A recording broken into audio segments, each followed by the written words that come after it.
welcome to the Scale Your Sales podcast. I'm Janice B. Gordon, and today I have my good friend, Timothy Hughes. Hello. Hi, Janice. How you doing? I'm very good, thank you. Good. Tim is universally recognized as the world's leading pioneer and exponent of social selling. And he's currently ranked #1 in the world, if not in the universe, by Onalytica, the most influential social selling person. Now, he is co-founder and CEO of Digital Leadership Associates and co-author, of the best-selling book, Social Selling. Now, I have read this and it's absolutely amazing. There you go. We can see it. Funny, I've got a copy right by me. Funny enough. Yeah. In fact, mine's just over there. So social selling techniques to influence buyers and change makers. And last year he wrote another book. He's becoming quite prolific. Smarketing, how to achieve competitive advantage through blended sales and marketing. And we're going to mention a bit more about that. Now, both of these books were published by Kogan Page. And I would love to welcome our astounding Timothy to the Scale Your Sales podcast. Thank you, Janice. I'm excited to be here. Oh, I'm glad. Yeah, I am, yeah. Early in the morning, and we're very energized. It is. I'm ready to go. So, right, let me ask you the first question. Tell us what DLA stands for in terms of its values, and also what phrases the clients use to describe what you do for them.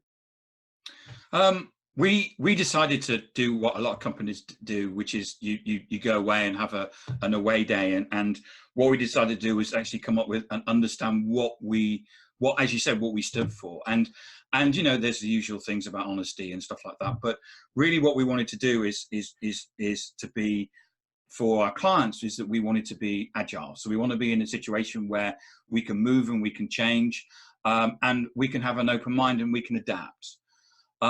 Also, we're about empowering people. So we're not a marketing agency. Marketing agencies tend to run on campaigns, and what they tend to do is do things for you. What we do is actually we're empowering the customer.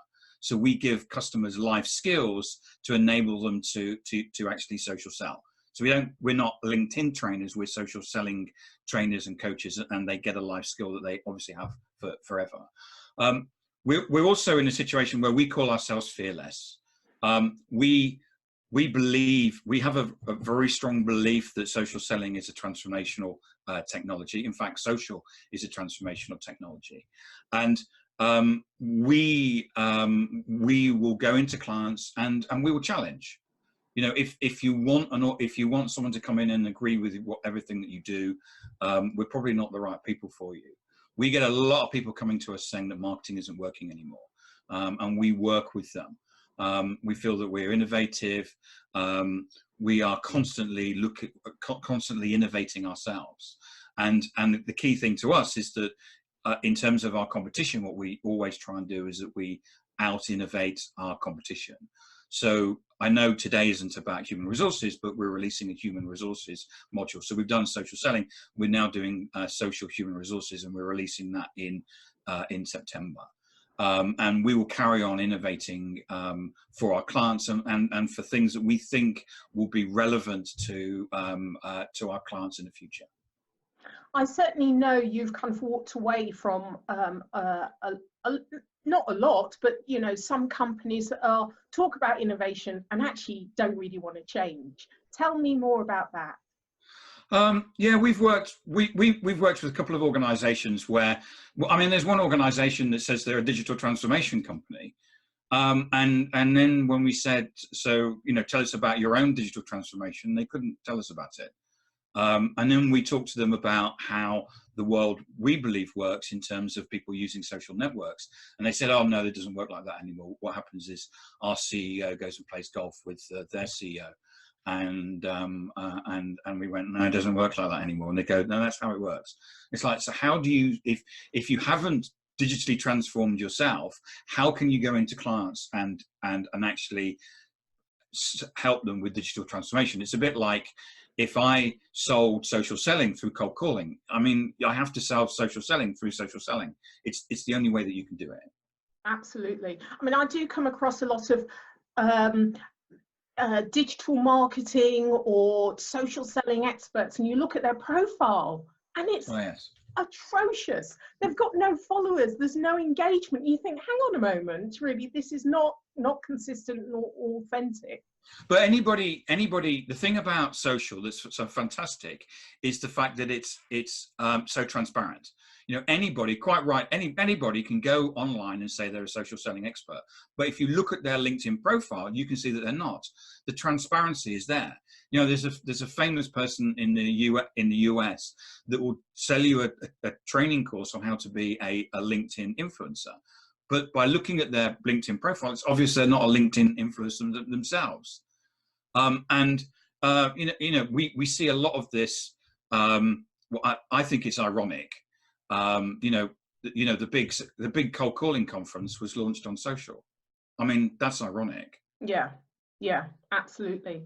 Now, you mentioned about the company that, you know, gets their connections from playing golf.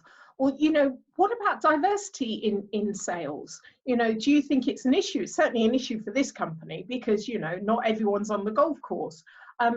What would you say and how this should be dealt with? I think that diversity is really important.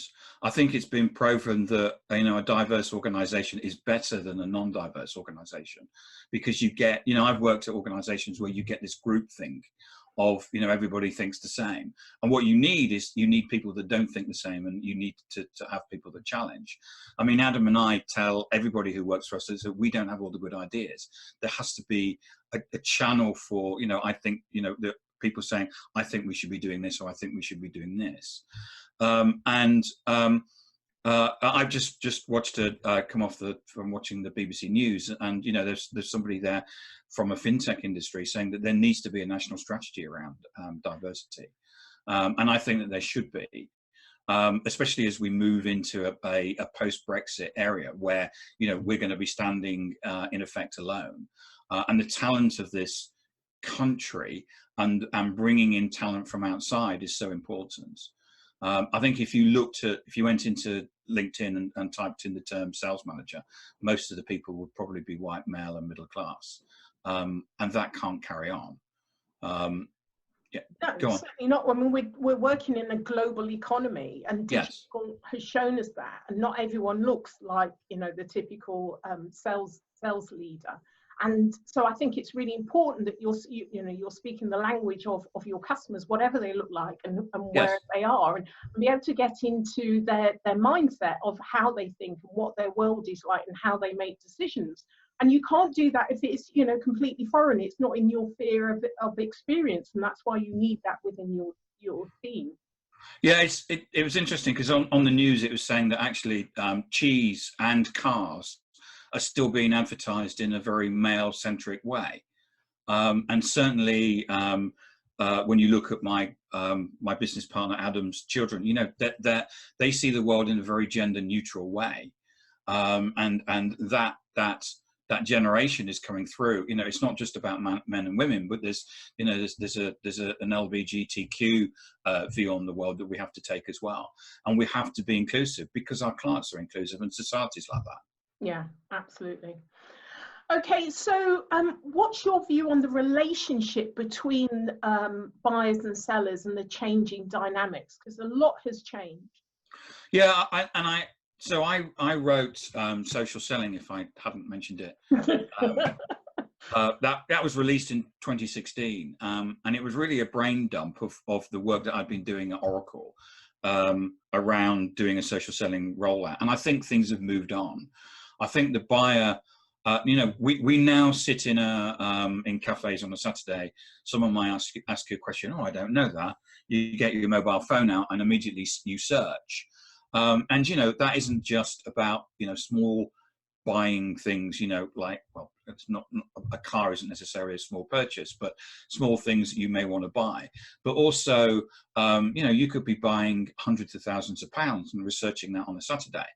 And the way that the selling world still exists, still thinks that the buyer sits at their desk, they've got a telephone on the desk, and I'm going to basically ring them up, I'm going to interrupt them, and I'm going to broadcast them with a message. And I just don't, I mean, you know, there are certain ways that still works. I get cold calls about tickets for, so there was a rugby game at the weekend. Did I want to have 2 tickets for the rugby? They would be £800 each, and I just needed to give my credit card.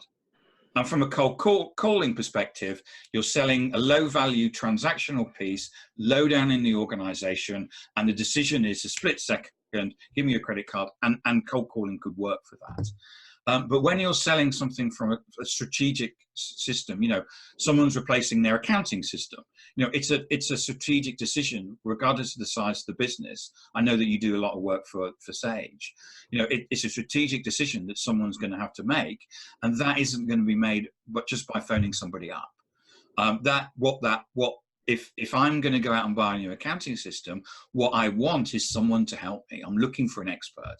I'm looking for somebody that understands something about accounting systems and is actually going to guide me through that process.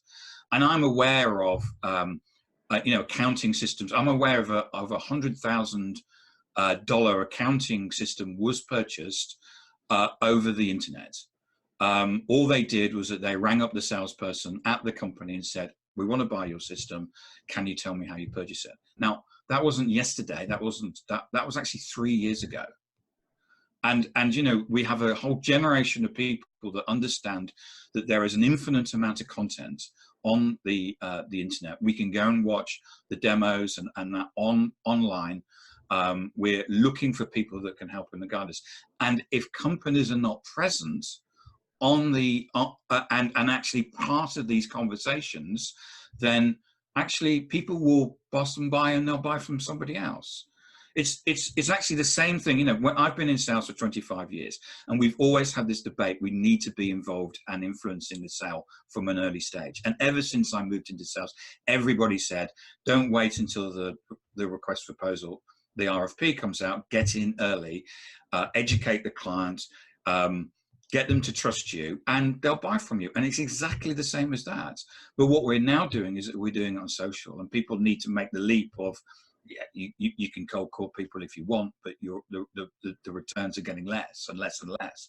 If you're using social, people are active on there, you'll start building relationships with people, you're getting involved in deals earlier on. I think I've come across quite a few traditional salespeople that find this concept really hard. Yes. Really, really hard to adapt. I mean, what would you say to them? It's so the people that we've found that have picked this up the quickest, it's actually nothing to do with age. It's actually about whether people understand networking. So, you know, I've got a whole stack of business cards by my desk where, you know, I've gone to networking places and we switch business cards.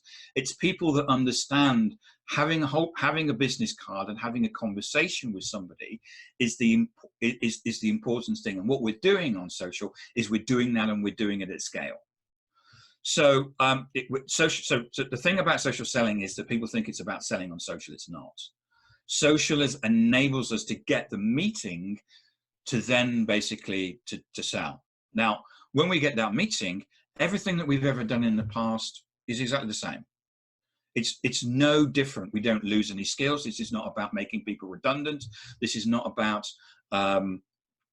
changing the way that we sell. What it does is it puts a step in between that rather than having to ring up people and annoy them and interrupt them, what you're doing is that you're able to, traditional cold calling is a spray and pray thing. You know, you make so many calls and hopefully you talk to a couple of people. With social, you can actually work out who those couple of people are. You can go to those people and you build up a relationship with them. And quite often people think that social selling takes a long time. It doesn't. You know, I've contacted CEOs of organizations. There's a famous story. I contacted the CEO of a company on a Thursday. I had a meeting with him, his head of PR and his head of marketing on a Tuesday. And the reason for that is because you do it in a way where you're not just another salesperson. You have a credible profile. You look like an expert, and the person in fact wants to meet you, rather than, at the moment, we, you know, from a selling perspective, as salespeople, we always go to these things and actually think that people want to reject us, because we've been in so many situations where we make so many calls where people say, stop bothering me. And this is a situation where we actually teach people how you can write your profile to qualify people out just as much as qualify people in. But, you know, when I show people the profiles, and my profile is a great example, people should come to my profile and have a look. Usually what I would hope is that you go, that's intriguing, I'd really like to meet him, rather than looking at someone's profile and going, oh, I don't want to touch that person, they're going to pitch to me. Yeah, and exactly. Sell me something and manipulate me and sell me something I don't want. And that's the difference. Just a quick one. What's your view on LinkedIn salespeople not putting sales in their title? So your summary title at the top actually is about your why, not your what. And this is where most LinkedIn trainers and social sellers fall down, is that they always put their what in. It's not what you do, it's why you do it. And that, for most people, English people especially, looking in yourself and understanding what it is that you do and why you do it, is actually a really difficult thing. But it's part of the journey to get people to understand. Now, there's nothing wrong. Sales is a fantastic profession.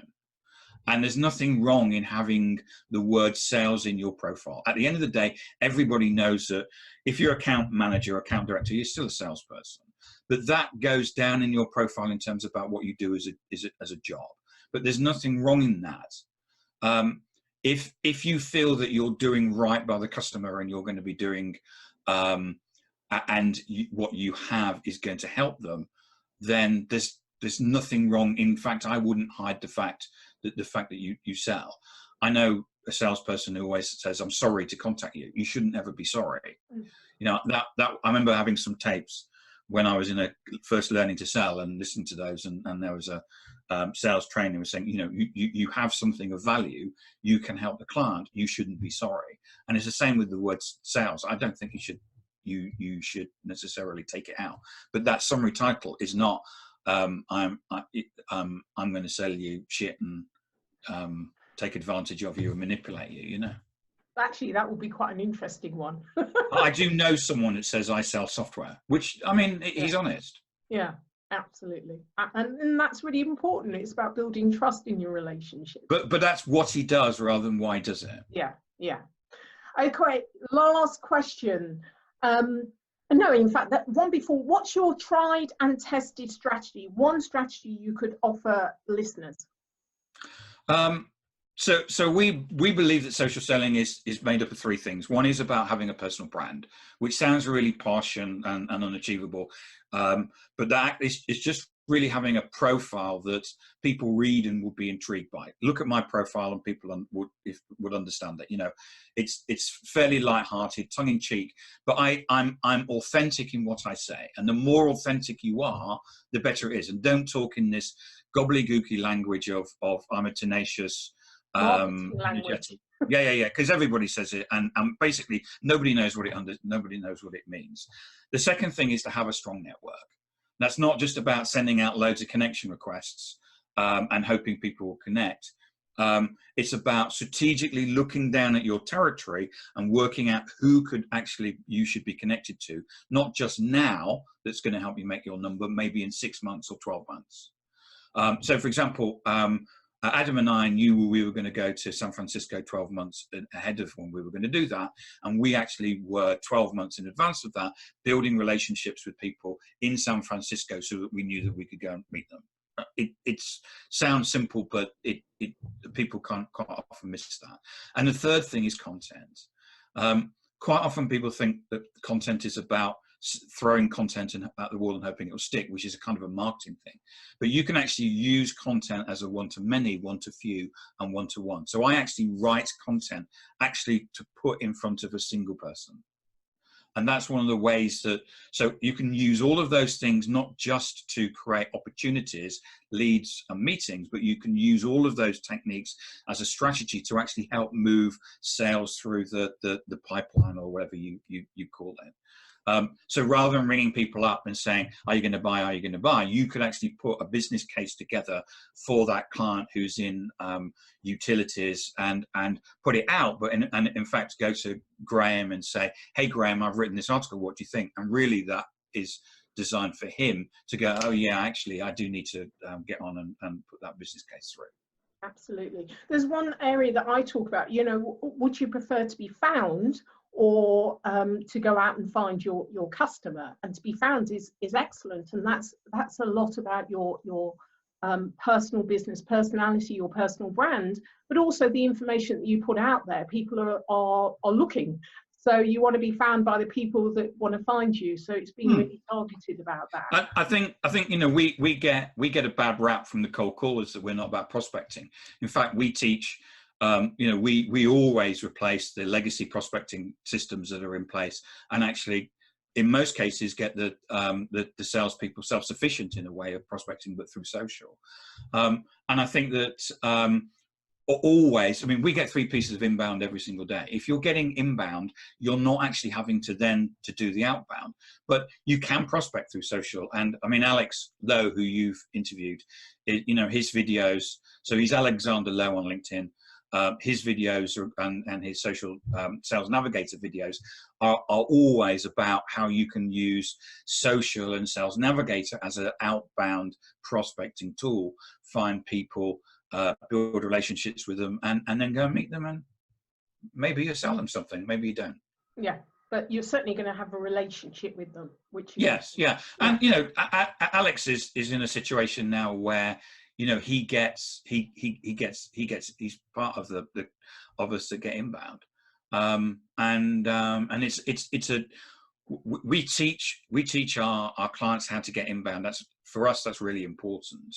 It's not about just having a good profile and having a great network.